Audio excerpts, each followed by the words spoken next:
Is it true with the Bert Kreischer connection at FSU about the band? I don't know all the details. yeah. But That's how it starts. Hey, listen. I do know he's a Knoll. He's FSU. Yeah, Bert Kreischer. And so I still can't figure out if he was there the same time as the band. Maybe he was. Yeah. But he what reached, year is this? He reached probably. I mean, I was there 93 to 97. Yeah. So he was there. And we ran into a lot of people that ended up, going on doing something good. Yeah. Success in life and doing something good. And Bert's a great guy. Love him, man. And he's great comic. Yeah. Invited me. Yeah. Incredible. Invited me on to his comedy special. And we did Hire. Oh, and together he had a shirt off. And black leather pants. That's a dream. We were singing it together. Oh, you and Bert sang it together? Yeah, we sang it together on his live show. Some show on Comedy Central. Wow. Oh yeah, that's amazing. All right, read the story you have, Alex. So I found the story last week, and it looks like details. It looks like Mark was at FSU at the same time as Bert. Me too. Me and Mark were there together. Oh, then you guys did overlap. Okay, yeah. So Mark and I went to high school together. So apparently, according to Bert, they had a band. Bert and his two buddies. Bert was the front man. All right. They brought Mark in. Mark was too good and made them feel bad about how not good they were, and so they kicked him out of the band. They kicked Mark out, and then he went and then linked up with you guys and started Creed. Wow. Well, interesting. That's all he says. It's funny. I never heard that. It sounds like that timeline might stack up. But the timeline may work. May work. It's interesting because you go on this, like, we've connected in a bunch of stories about how you kind of go on this, like, I don't know, like, I feel like everyone that's creative or made stuff was all just like, hey, let's like make a thing. Let's write a song. Let's sit down and interview this guy with a podcast. I just wrote a book in my spare time or whatever. And then it takes, I mean, I guess what you're hoping to happen to my career and yours and this podcast is the people latch on to it, but then you don't really know. No one tells you what to do then. No, I mean, with me, I was just flying by the seat of my pants. Yeah. Yeah, but to wrap up with Bert, just recently, he asked me to do a song for a movie, his movie, feature film. Yeah, I can't tell you the details, but I got a private screening of it, and they sent it to me, and it was like I had to use like crypto decipher codes to get in there and watch it. But incredible movie. Really, I was blown away by the film. I was blown away by Bert's acting ability. Yeah. I mean, he's straight up an actor, dude. Bert is. Yeah. The guy can act. The film is incredible, and I'm excited about it, and don't want to reveal the song. Yeah, we're big into we can't really talk about it. Yeah, we like that. That's kind of where we are right now. Well, I think everybody on the internet or in acting or in music or in, you're like, the guy that we are being sold, is that him? Right. So you go, Bert, I wonder what he's like. We just talked about Sammy Hagar before we got here. Like the guy, the Sammy Hagar we see, I wonder if he's like that. And you go, he is. That's him. And that's that's how I feel about Bert. Same way. You go, I wonder if the Bert that we see publicly, if you're like, everybody goes, I want to have a beer with Barack Obama, or like, I want to have a beer with George Bush. Because you think that because you, in essence, you're buying the authenticity of what this guy you're watching, and you go, I bet he is that. Yeah, right. And you, I with knew everybody. I knew that I wanted to have a beer with George Bush when I saw him dodge that shoe. Yes. Dude. He's like us. You know what I mean? The way he did it was so like athletic and cool. He was ready. Yeah. Like he was on point. Like he was ready. What year was that? The look afterwards too. He dodged it and looked up like, you tried. And he kept going. You thought you had. That's what. And then he had, and then he had kind of like this like karate stance, like with his hands, like. And he was like a little bit older, but still like just had moves. Yeah. I got a story if you want to hear it. Of course we want to hear it. It's about a lollipop. Yeah. Well, we were in an arena, Okay. and doing a show, and I'm very active on stage. I mean, I am pacing back and forth, going up and down the catwalk. So to hit me with something, I mean, you got to be good. Yeah. All You gotta, or you got to time it. you gotta lead him like a deer. You got to lead it like a quarterback. You know, leading the Like a receiver quarterback is better. Yeah, and not make him deer. run to the ball. You know what I mean?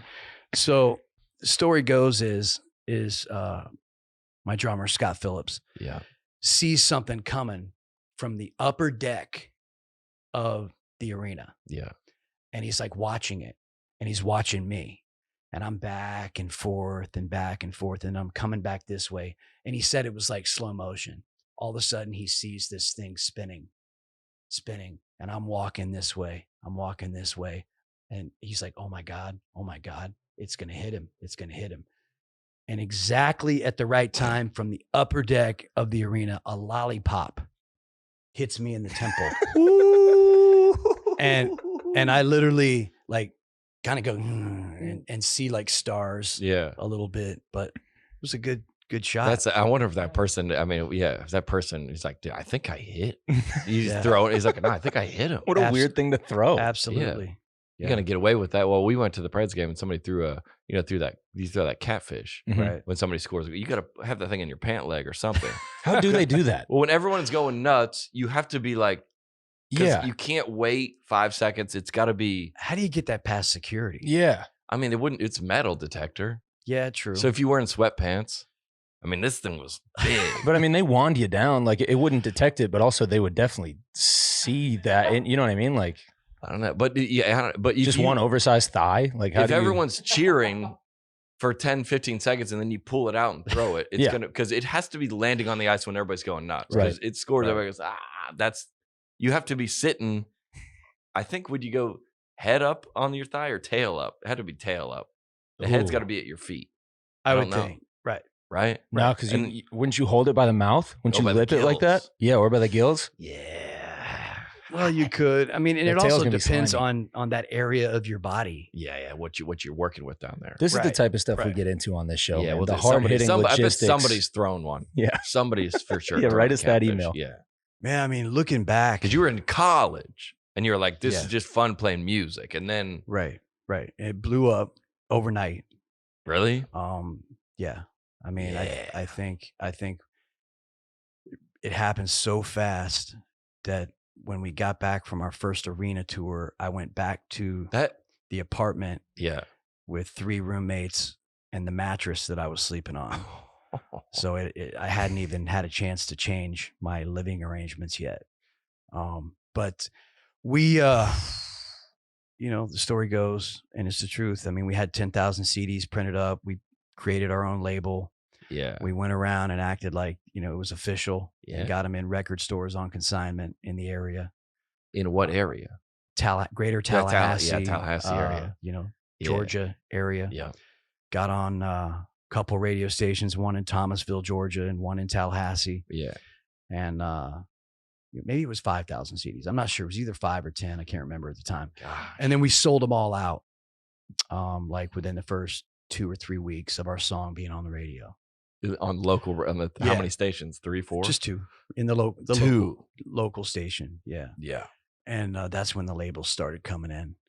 And then the old sharks. Yeah, we got denied by everyone. Every single one turned us down. Who did? Everyone. The labels. Yes. Okay. Every major label in America turned us down. What were they looking for? That what were their points that they're like, no, because you don't have? They didn't tell us. They just strung us along for a while and then said, nah. And Atlantic was the one that strung us along the longest. Yeah. And so we were like, what do we do? And so we were doing a show, and there was this couple that definitely did. How are you doing shows? Fit in just with locally. Yeah, just in bars and stuff. Yeah. No, just booking them yourself. We had probably only done 10 shows. Yeah. By the time we got a record deal. Yeah. Wow. But a little upstart label, new label called Wind Up Records, came out of nowhere, and they were our only option.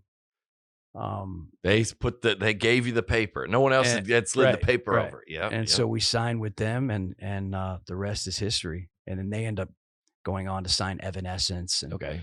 Seether and Yeah. you know, some other bands. What's That's the other same band? kind of, that's kind of the That genre. just had success. Yeah. Evanescence blew up. Yep. And so, they went on to create a really good thing.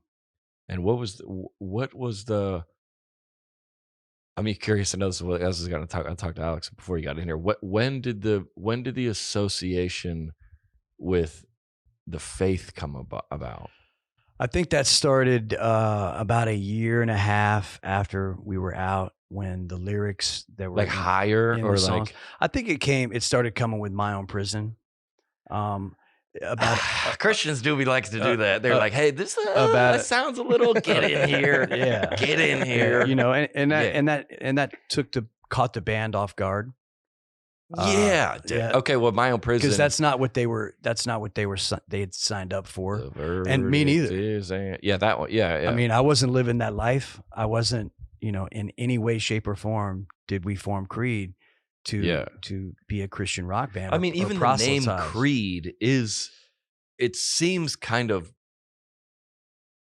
They go like if you were like Godsmack or something, like, all right, they're obvious, but you're like Creed. That sounds like.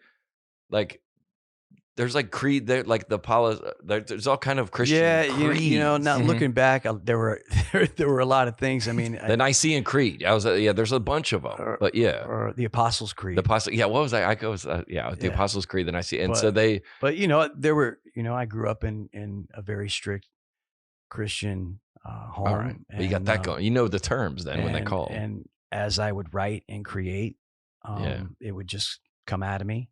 Yeah.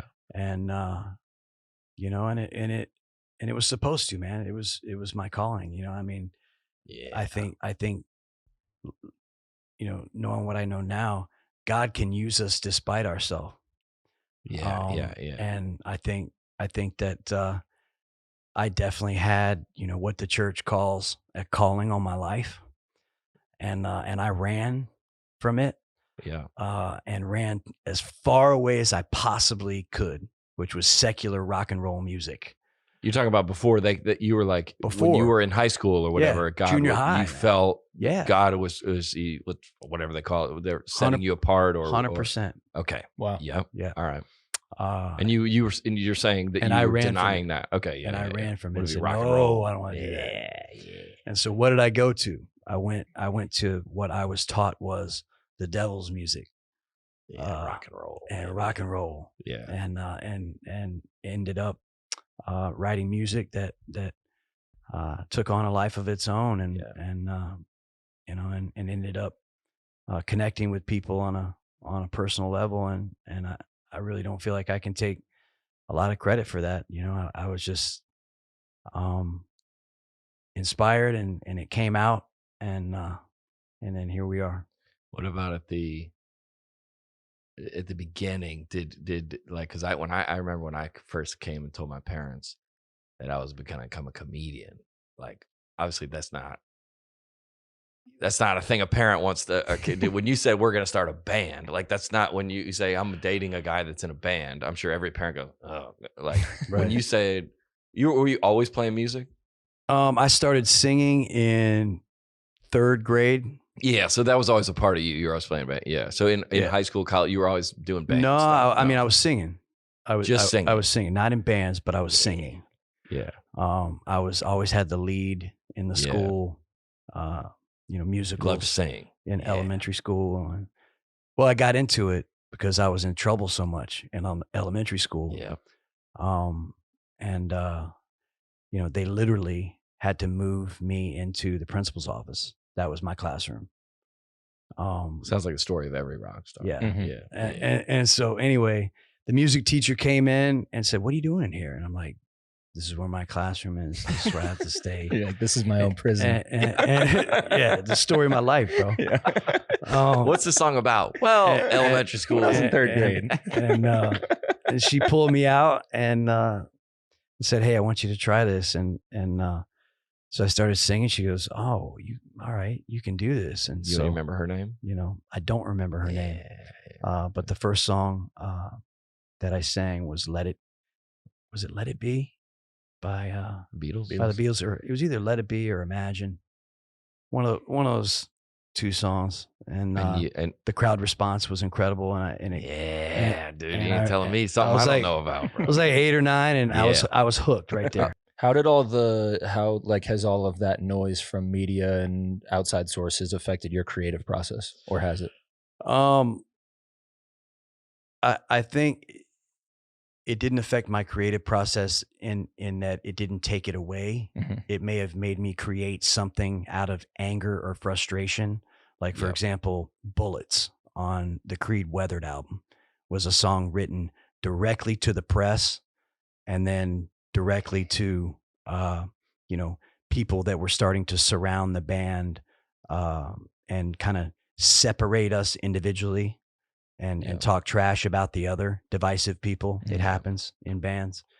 So that, the haters, and the problem starters and stuff, that just inspired me to write songs about it and Yeah. to kind of go at them that way, because we didn't have the internet when like we Mhm. do now. Yeah, you can't just fire off. I on couldn't Twitter. fire off a Right. tweet or Yeah. get online, and I still have a problem doing that today. Like, it's not my personality, but I tell you, Yeah. it's becoming that.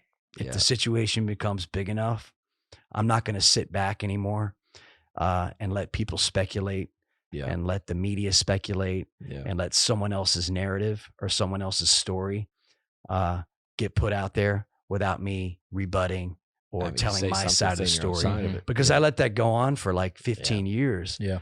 And so if And you just do that taking- and you yeah. sit back and you're quiet, then people think, well, I guess that other person Guess he was right. was right. Yeah. And I'm not going to do that anymore. Well, yeah, it's when the whole when other people say things about you that you I mean, you just lay there in bed, and especially at night, and you're reading these things, and man, you want to fire back. You do. I mean, Gosh, what you I wanna did, fire back. man, is I isolated, Yeah, same. and then, you and I both know what we do in isolation when we're Yeah, um,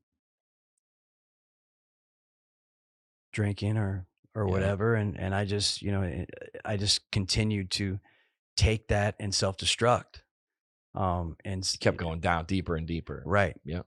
And so I didn't know how to properly handle those situations. So not only was I letting it bother me, but then Yeah. I continued to just take myself into a dark place and Yeah. make it worse. Yeah. So, but Would I've you ever, learned and grown from that. like, I see sometimes maybe it was with my family or maybe with people that are you go. I always find that we've talked about this in here before, Alex, where I always find that no matter we watch, clips of celebrities. Last week we watched Bad Bunny, who's a big a touring artist, grab someone's phone, chuck it into the river, or like Justin Bieber, punches somebody, Right. and I go, Right. I always find myself defending these people, always, because I go, dude, you have no idea like what is on these people's shoulders, Right. and you go like, I know people that somebody said you heard hearsay of someone at Starbucks that's their coworker that said, and they have a meltdown. I go, we get this every day from everyone, Right. misunderstanding your intentions Right. or thoughts or even your art. Right. And every time it seems like you just press them and press them and press them and press them, and then they explode. And then you go, look at him. He's Right. and I find myself, because when you're just starting a band, right? And then you go an agent, a manager, a promoter, a tour deal, a record deal. What's your opinions on? And then the public gets involved at that stage. That's when people step in and see it. They don't see everything that led up to it. No. And then you go, I can't believe Scott would. I go, dude, stop it. If you have no idea what that is like. Right. To be out there, and yes, there are rewards from it, financial and popularity and all that. But I go, hey man, we're human. Yeah, human's a human, and we make mistakes. Yeah.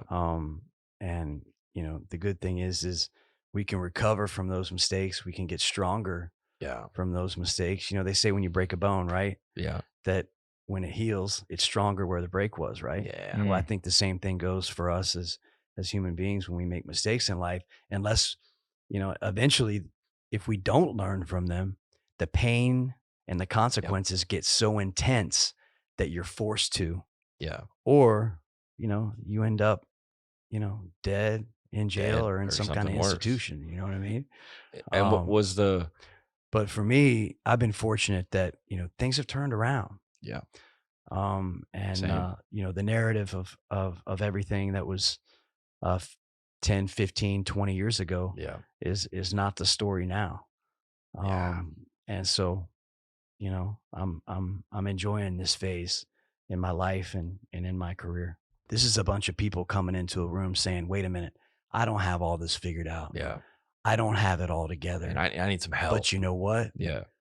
I'm here Yeah. because I want to get better, Yeah. not with just this one issue, Yeah. but as a human being in every area of my life. And I can't do that alone. And Yeah. so I come here to get with other people who have the same goal so I can Yep. grow and become a better person, but also share my weaknesses, share my frailties, share Yeah. my fears, share my insecurities. I think there's a freedom and there's a liberation when you can just be brutally honest Oh and gosh. share your humanity. Yeah. It's kind of liberating and it frees you. Yeah. And to take that back to what we learned in church, Yeah. what do we learn in church? Confess your sins. Yeah. You'd be healed. All right. Yeah. Well, that's the same principle Yeah. that's in AA Yeah. because it's free. It's free not to have secrets, bro. It's free. Yeah. You And know? I remember they go, you have these heavy secrets. Yeah. Uh, and then I remember in like when you first come into the rehabilitation process or they go, all right, if you can't, like I remember being scared to tell a therapist. So they go, before you can do that, just write it down. Right. Just get, because these secrets are so heavy inside of you. Right. Just write it down. And they go, write it down. And then I was going to write it down and then put it in a shredder. Like I would go, maybe what if the people, I mean, this is how shameful what if Right. somebody was in the garbage and like put the pieces of my journal back together and Right. and it was very like menial things that I was just had so much shame over. Right. And then they go, so I remember writing it down and it was very therapeutic to write. And I cried, I remember writing it and then I burned it. Burned it. Burned Yeah, it you is done what? that? Yeah, burned it. Yeah. So then, The the next first step time. from that is say it at a meeting, and then you say it Or in a to your meeting. sponsor. Yeah, to your and everybody goes, like you think your story is going to be, I can't believe anyone ever Right. done that. They go, okay, Well, I remember a guy, I think it was at the meeting that we were at, and it was either a guy or a girl, and she had talked about being a liar yeah, and she had a lying problem. And Yeah. then she was like, "Yeah, no, I think I only lied like 2 or 3 times today." yeah, You know? And we kind of looked at each other and it was like, well, I mean, she's working on it. You mark and and if You you know? haven't been to a meeting, one of the things that's always wild about it, it's no crosstalk. So when you're at a Bible study or whatever, at accountability groups, when if somebody goes, hey, I've been struggling with porn, let's say, Right. there's a bunch of other people. This is what I did. This is what you can help you. Like you should do this. You should do this. And I'm going to pray for you. All this and a lot of grandstanding and a lot of like people. You feel that other people are better than you, and in meetings, you just go, my name's John. I've been struggling with this, and I feel like I want to, my boss, I want to kill him, and Right. and they go, thanks, John. Right. Who's next? Right. And it's like, oh, the point never really was behavior modification. I mean, it is, but the point is like, you're not, they go, mostly when they go, thanks, they're going, same, Right. same. Mhm. And you tell these things out loud. I remember a guy in treatment that he was in his 40s and they do all these assignments to try to get you to be honest or talk about, and he told this story. I mean, this guy was a real masculine guy, lawyer. He worked out all the time, real ripped up guy, and he told this story about when he was like 19 and he paid for this girl to get an abortion. And he's in his mid 40s and he's just just undone, just weeping in this, and I will never forget that the rest of my life. You could feel that he carried that around every day. Yeah. For 25 years. He covered it up with drinking and using. Yeah, and that's why he was in rehab. Right. Because the shame of that was heavy. He didn't have, like, if you wake up with that heavy of a burden and the cards that you can play are alcohol, drugs, sex to feel better, those are the only tools you have. So you just go to those and go heavier into those until the bottom falls out. Right. And the point of therapy or rehab or whatever it is not to get you to stop the behavior. It's to shed that. That's how you get help. That's how you get better. Is all those people in the meetings go, hey, and everybody goes, I get to see you. So you're like, what? You mean I can come back? Like, yeah. So y'all still think I'm in your group? Yeah. You're safe there. And that's like, you go, what? Because in church, we were talking about last night with me and my girlfriend and talking about that looks like one of those churches where you get divorced and you're out, right? And a lot of people have that story. Your daughter gets pregnant, out. And that's the shame that you talked about, the whole thing. Like I'm in my own prison of. And that's so not the message of Christ. No. Yeah, turns out. You know what I mean? Turns out, yeah. Yeah. And you're trying to I remember, like, I don't know if you would feel the same about this or not, but were you, when that all that stuff was, when you were growing, were you happy back then? When you were growing and doing all the arenas and all at the Lollipop stage. Yeah, early on. Yeah. You were very happy. My dreams were all coming true. Yeah.